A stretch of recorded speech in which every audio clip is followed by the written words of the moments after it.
Hey guys, in this video, I'll show you how to install Nodepay extension on mobile devices.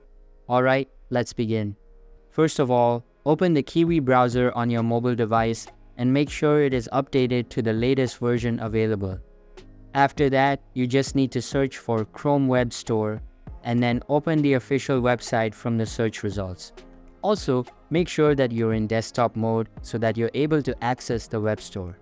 Inside it, go over to the search bar at top right corner and search for the keyword Nodepay. As you can see, the Nodepay extension is present at the top. You can just open the extension and then install it onto the browser. Once done, you will be prompted to sign into your account.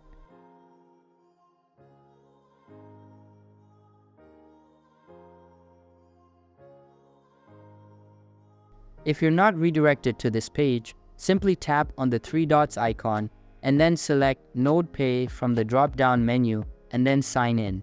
So that's basically how you can install Nodepay extension on mobile devices. And that's it for this video. If you find this helpful, consider subscribing and giving this a big thumbs up. Thanks.